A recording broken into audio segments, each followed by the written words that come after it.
Okay, ladies and gentle dudes, here I am, getting ready for bed. Usually before I get ready for bed, I read a little books before I go to bed, and I just figured if I'm gonna be reading a lot of cool books, I might as well share it with the rest of the world, right? In Japan, we say mottainai, which means what a waste, you know. Here I'm reading all these great books, and all the other people don't get a chance to read them with me, so I just thought I'd post them on my YouTube video now. A few readings from different books. But today it's going to be a reading from, this is volume 2 of the writings of Nichiren Daishonin, and this is volume 1. They're both 1,000 pages or so. Actually 1,200 pages. Pretty thick book. These are like the Bible of Nichiren Buddhism. And one of my favorite Goshos, we call them Goshos, which means kind of like respectable writings of Nichiren. One of my favorite ones is number 315, which is on page 835 of volume 2. And it's a long title. It's called The Unanimous Declaration by the Buddhas of the Three Existence Regarding the Classification of the Teachings and which are to be abandoned and which upheld. Written by Nichiren. Now, the great thing about this sutra, as this was my favorite sutra long before I realized that some other people in other sects of Nichiren Buddhism, which we won't go into, actually think this is one of the writings that were not really written by Nichiren, which is, I think, a complete fallacy. I was going to say a different word, but I'm not going to say it. Anyway, I believe, this is my own take on this writing, because I've been studying the 2,000 or more pages of the writings of Nichiren Daishonin, and kind of coming to my own conclusions based on what's written in here. This says, the background of the work says it's generally recognized that this was written at Mount Minobu in 1278, but my take on it is sometime in about, what, 1278, it says 1279, sorry. In about 1278, he said, I completed my mission in this life. But he doesn't at all say what that is. And of course, people have taken that to be he wrote some special Gohonzon, but there's no proof of that in any of the Goshos. So, as a historian, I don't want to take, just people's hearsay about what that means or what it doesn't mean. So I try to go by what's based on the writings of the founder of our school of Buddhism, and in that he doesn't have any real explanation of what he did in that year that he claims to have finally completed his mission in life. So my belief is that this Gosho is actually what he was referring to in that letter where he said he had completed his mission. So I'd like other people's takes on that idea too, because there might be some other Goshos. I think there was other Goshos around this time which are his most profound writings of all of his writings, and I think this is one of them. So I'm just going to read a little bit of it today. I'll read more in the future, and then I'll give my kind of commentary on each part that I read. Okay, here goes. The sacred teachings of the Buddha's lifetime are the doctrines he preached over a period of 50 years. These are known as the complete body of sutras. These are divided into two categories: sutras intended for the instruction and conversion of others, and those pertaining to the Buddha's enlightenment. The sutras intended for the instructions and conversion of others constitute all the sutra's teachings set forth in the 42 years prior to the preaching of the Lotus Sutra. These are known as provisional teachings and are also called expedient means. In terms of the four teachings of doctrine, they represent the first three teachings: the Tripitaka teaching, the connecting teaching, and the specific teaching. In terms of the 5 periods of teachings, they represent the sutra's teachings set forth in the 4 periods that preceded the Lotus Sutra. That is, the flower garland, the agama, the correct and equal, and wisdom periods. Again, in terms of the 10 worlds, they represent the first 9 worlds. With regard to the category of dreams and waking, they correspond to the teachings on good and evil in the category of dreams. Dreams may be called provisional, and the waking state may be called true. This is because dreams are temporary and lacking any inherent entity and nature. Hence, they are termed provisional. But the waking state is permanent and the unchanging entity of the mind, and hence it is designed, or sorry, is it? Blah, blah, blah. I'm great at reading out loud, ain't I? And hence it is designated by the term true. For this reason, the sutra teachings set forth in the first 42 years of the Buddha's preaching life deal with affairs of good and evil, as these exist in the dream, that is the realm of birth and death. Therefore, they are called provisional teachings. They are intended to lead and guide living beings who exist in the realm of dreams and waken them to the enlightenment of the Lotus Sutra. They are sutra teachings of preparation and expedient means. Therefore, they are called provisional teachings. This is how we should read the words provisional and true, and how we should understand them.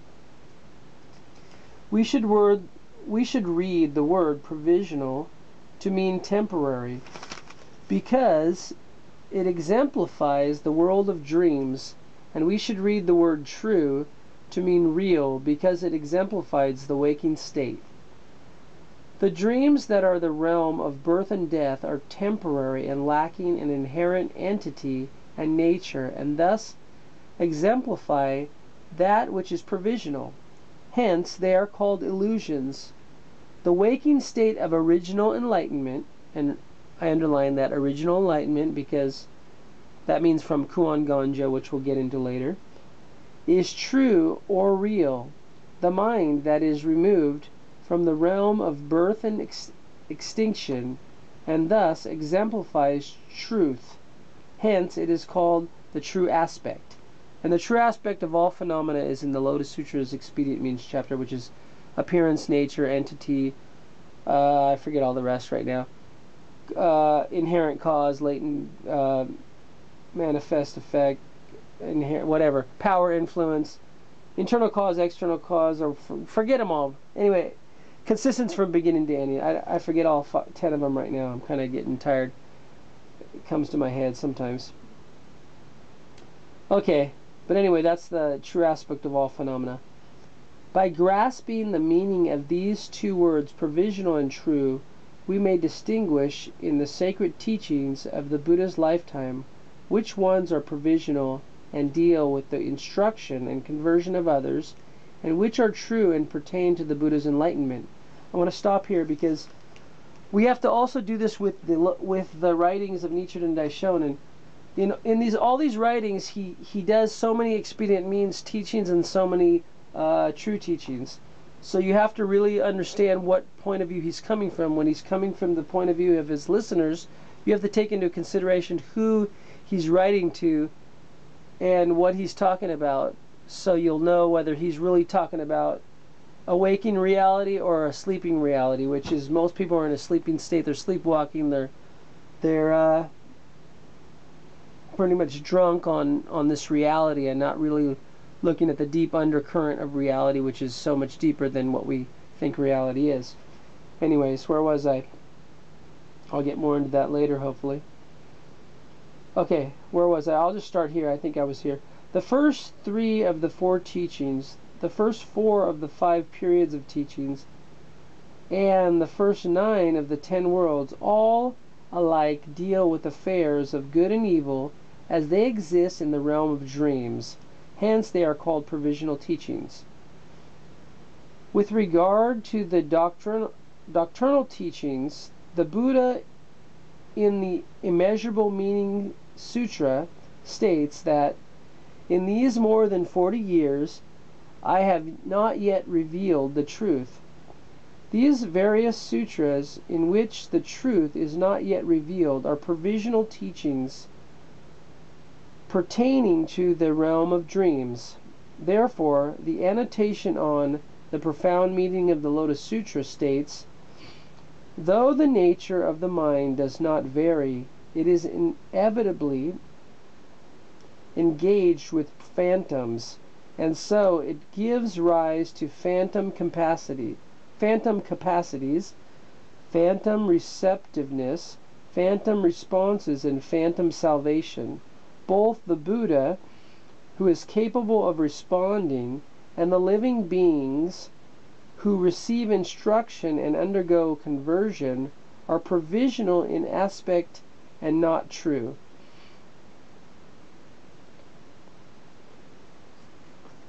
Okay, this passage is saying that these teachings are all expedient means relating to the realm of dreams and phantoms. The words, though the nature of the mind does not vary, mean that the nature of the mind when it is viewing dreams and the nature of the mind when it is wakened is one uniform mind nature and never varies. However, there are two types of events viewed by the single mind: the false events encountered in dreams and the true event of a time of waking. But though we realize this, we know that both are simply the working of one's own mind. Therefore, Great Concentration and Insight states, quote, in the four universal vows set forth in the first three of the four teachings, distinctions between both the doer and the ones who receive the doing are wiped out. End quote. The four universal vows declare, quote, living beings are numerous. I vow to save them. Earthly desires are countless. I vow to eradicate them. The teachings are endless. I vow to master them. Enlightenment is supreme. I vow to attain it. These are the four universal vows of a Buddha.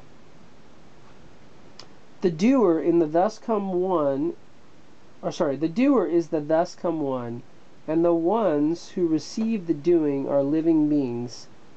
The passage of commentary is explained that in these four universal vows set forth in the first three of the four teachings, the Buddha who carries out the act of saving and the living beings who are saved all belong to the dream realm of right and wrong.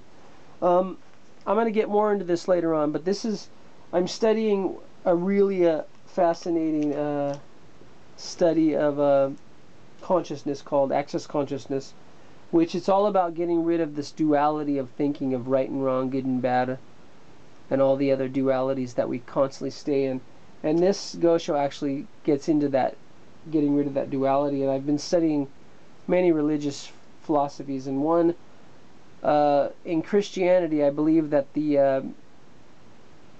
when they say that Adam and Eve bit the apple from the tree of the knowledge of good and evil, a lot of people misunderstand what that means. And my take on that is, before this apple was bitten, or before this tree was encountered, they were naked and they were pure and they were just natural, in a natural living state. They didn't know what right and wrong was. But actually, after getting this idea that things are in duality between good and evil and right and wrong and good and bad and all this dualistic thinking, is where the fall of their purity came about. So a lot of people think that the Bible says